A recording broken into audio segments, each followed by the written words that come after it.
Hi, Shobitha. Hi, I'm Shobitha here, and we have Shobitha with us who joined my community a few months back, like last year, Yeah.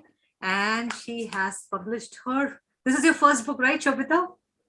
The one that's out, yeah. There's one anonymous one, but I haven't really put it out. So yeah, Okay, okay. technically, yes. So with her name on it, this is her first book. She has other books as well, Yeah. but yes, The Quest of Ruby.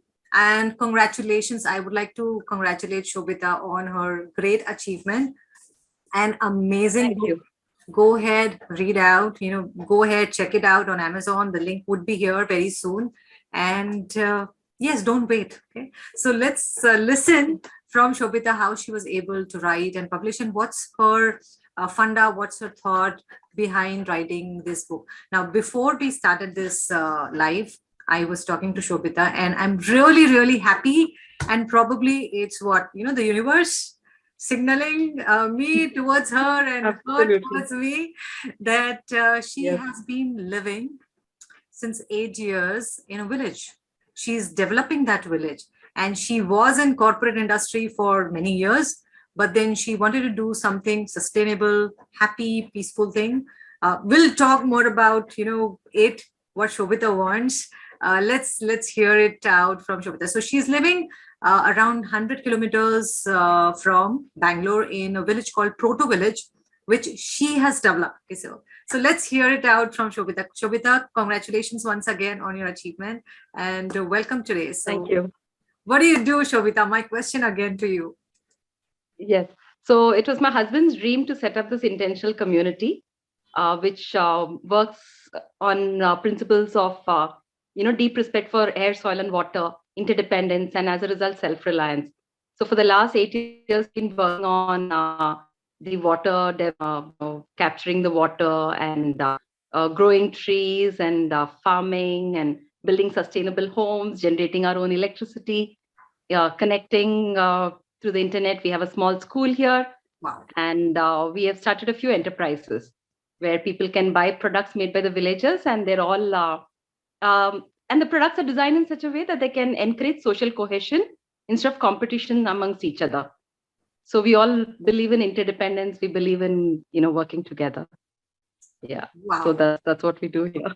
That's amazing. So before, like when you went there 8 years back, how was the village and what has changed? What has changed now in 8 years there? What Yeah. changes have you have So made when instrumental?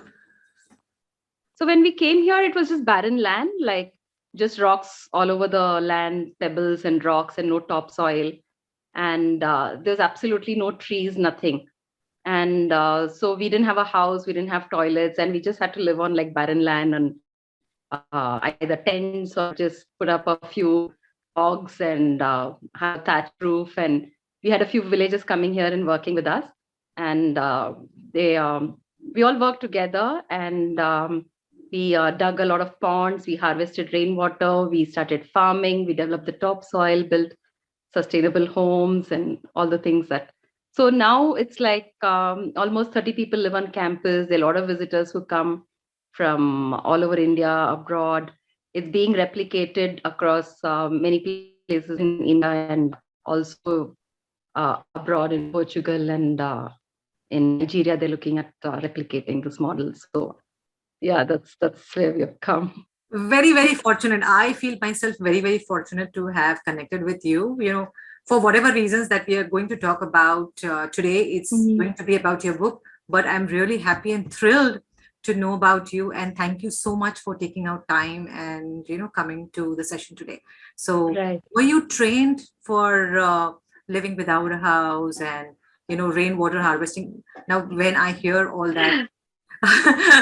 You Oh were staying in Mumbai, no. Bangalore, corporate life, and Yeah. suddenly you are in a village. What happened? So it was like, I mean, we were staying in a 4 bedroom bungalow in Bangalore with like a car and restaurants around, and friends coming in and going and parties, and it was a different life. And then suddenly we were on this barren land, and it was an absolute culture shock because I didn't know the language. I speak Telugu here. My mother tongue is Kannada. It's my husband's mother tongue, but and then also you lose all sense of identity, right? Because normally we get caught into I am so and so, I am a businesswoman, I am this, I am True. 100 things, I'm the friend of so and so, and suddenly you have nothing to cling on to, Very true. which really makes you question who am I, who really am I. And so I think in this book, like the struggle that the seed goes through, it's kind of also metaphorical a lot of things that we go through in life. And so in the Hindu philosophy, they say, witness your life, but it's so difficult to do it. So I decided to put the story in the form of a seed. So you can just take a seed, step back, and like witness your life through the eyes of the seed. So it gives you like a 3D perspective into your own life. Okay. Okay. So just a little pause to that. Tell us why you decided to write a book. And when did you decide that you're going to write this book? I had the dream 10 years back. It's a very, very vivid dream where there was right from the children's book cover, the illustrations, the character, the story, everything was given to me as like a gift almost. And I just didn't know how to tell a story then. And every time the kids would ask me for a story, I would say there was a crow, it was thirsty, it found a pot, put stones and it drank water and flew away. So every day that was a story I would tell them. And I was like, why me? I can't tell a story. Not so for almost 5, 6 years, I didn't do anything about it. I half-heartedly wrote it, I left it. But then the story just wouldn't let me be. So slowly the seed started forming in my mind and it kept like nagging and nagging me to write. And finally, I just like decided to get it out of the way. So I said, okay, I'll do whatever it takes. I'll learn whatever tools I need to learn. And then luckily I came across your course also, which helped me tremendously. And it made my life a lot easier. So I'm very, very grateful that, as you said, the universe sends what you need at the right time. So I think that's what happened. And normally I don't really appreciate these courses much because they're like a lot of just talk and very little substance. But what I found very interesting about your course was you give a lot. Like the first course, the 5-day course we did, there was so much material just given for like 300 rupees. And I was like, wow, this is like really, really good. I still haven't done the marketing course fully because I've been very busy with a lot of things. But I hope to do that and take it forward from there. So thank you again for being so generous with your time, with your involvement with all the people in your community. Thank you. And it has been a pleasure, to have someone like you. I really admire the work that you've been doing there and would really love to visit your village and see Yes. what you're doing. And, I'll bug you again. But tell us Absolutely. about this book. You've just said that why you decided to write a book. Right. How was your journey writing this book and how much time did you take to write it? Oh, I've taken many years actually. I should have done your course earlier. It would have shortened my heartache. But so the first time I wrote, it was like a bland narration. I didn't know any of the tools of writing. I didn't know how a story had to be told. And it was a lot of trial and error, and there's nobody to really guide or mentor me in that direction. But I would just wait for people's response and then see, okay, no, this doesn't seem to work. So I need to do something else. Then a few friends helped with some tips. And so it took a long time. Also, idea was also maturing in my own mind, like different aspects of, and it's got a lot of philosophy, which is just put very simply in a way that even a small child can just read it and like read it as a story, or you can go into the depth of it. It's got many layers to it. So it took a long time to develop in that sense and to keep the deep philosophy very simple in a very, straightforward manner. So yeah, it took time. Wow. I, So I have 7 versions of it and a poem version of it.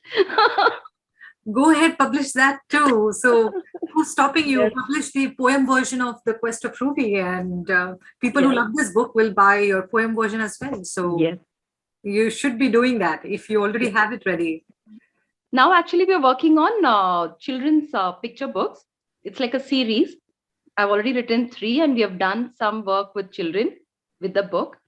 And these are more like tools where, parents or facilitators can work with the children to understand their own fears, their own perspectives. And we discussed so many topics just using few of these stories. So it was very exciting. So I'm Amazing. waiting for, yeah. That's really good to hear that, it's not just this book, but you're already doing a lot of work, in the space that Right. that you're passionate about. So amazing. Yeah. So coming back to this book, The Quest of Ruby, why should a reader pick this book? If you have to tell someone, a stranger, that you should read this book, give at least one reason or many reasons why they should read this one. Um, so the book actually shows us all the storms that come into our life, all the troubles that come into our life, the so-called enemies, the so-called hurdles. What does it really mean? Like, what does it bring to us? We look at it as like troublesome events, but through the seed, it becomes so apparent that, Are ye to hona hi tha, like, this had to happen. So it becomes so obvious. And if we can suddenly look at our own lives from that perspective, it gives us a very, very different dimension that we wouldn't have thought of. So I think that's the key to the book. And I hope that's the message that goes across. People, go ahead, grab her book, and also put the review, because it matters a lot for the author. So go ahead, grab it and review it.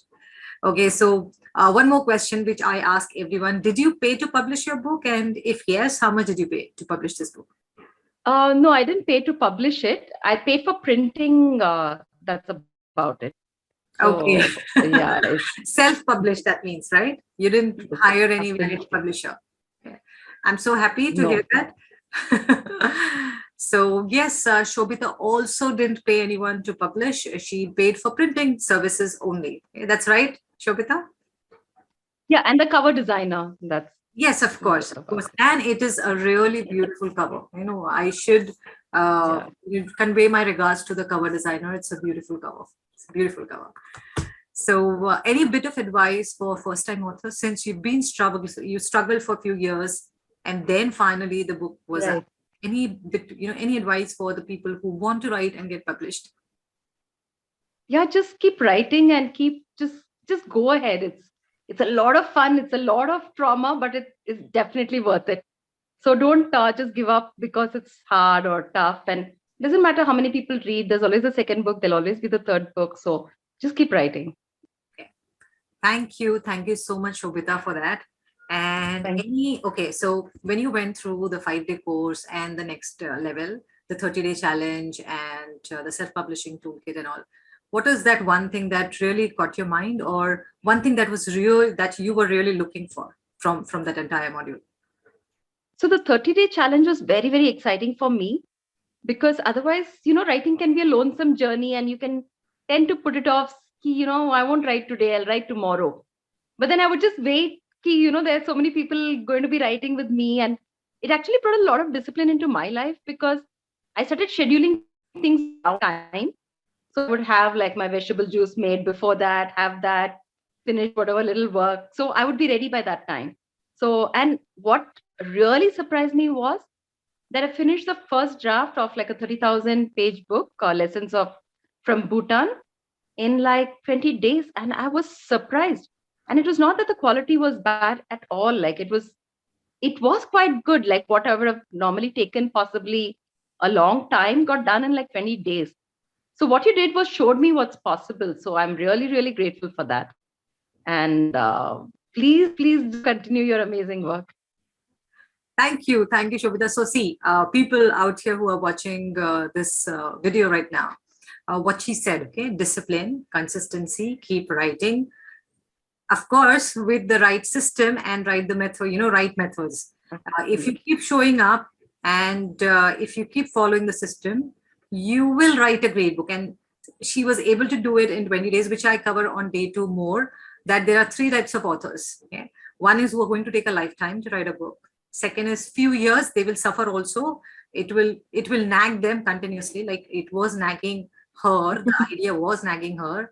And the third type of authors who do it within 30 days. And she eventually transformed from author 2 to the third type of author who do that condensed work, because it's a creative flow, we are in that flow, and that is why the quality will not suffer if you do it in 10 days, 15 days, because you're in that flow.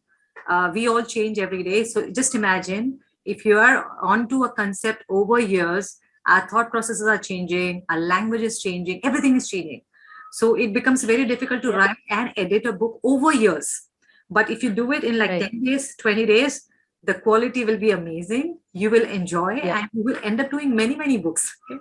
So that's about, just a little analysis of Shobitha's journey so far. So best wishes, Shobitha. Once again, congratulations on your achievement, and thank you for making to the session today. Thank you. Thank you so much for having me, Shweta. And looking forward to seeing you here. Yes. Okay.